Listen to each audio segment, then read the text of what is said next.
there's gotta be a way to increase airflow for the stock airbox. I've already modified this guy. I put a couple screws in there so that this flap doesn't open, so that when it's in here, it sucks in the air, and instead of going back into the hot engine, which doesn't need it, gets plenty of cooling, this cold air from the front gets straight funneled into the airbox.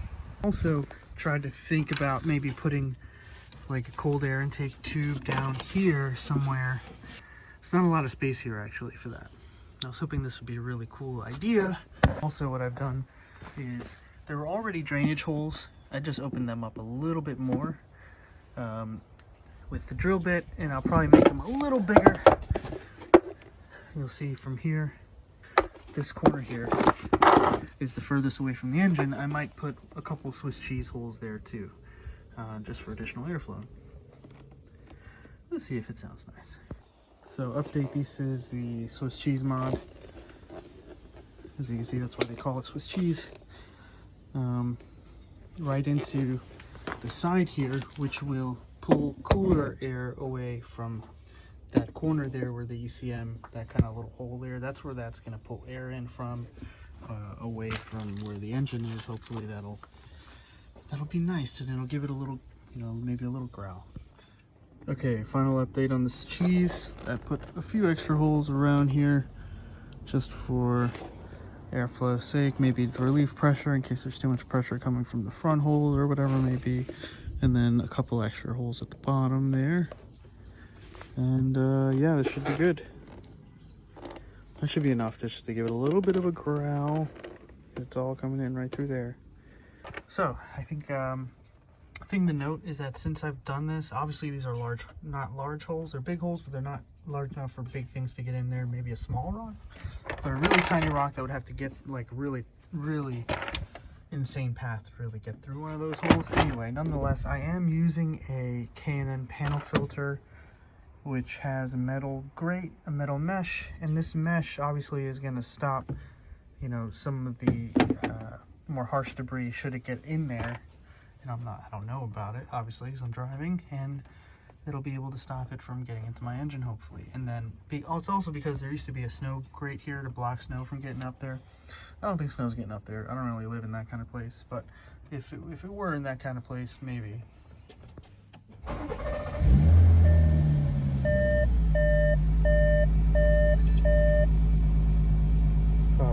not. You don't hear any difference? Got the Swiss cheese down there, or this compartment. Okay, so I think it did work.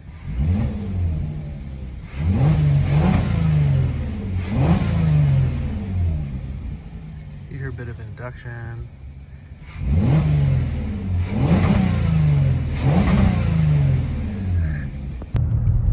So I used to have the stock airbox, and then I had the ECS Tuning Lufttechnik intake, and I drove around on that for about 20 or 30,000 miles, and then I got rid of that and went back to the stock airbox. And the difference between having an intake and the stock airbox, from what I can understand, is that the VR6 does require some more airflow during the power range in order to deliver maximum power.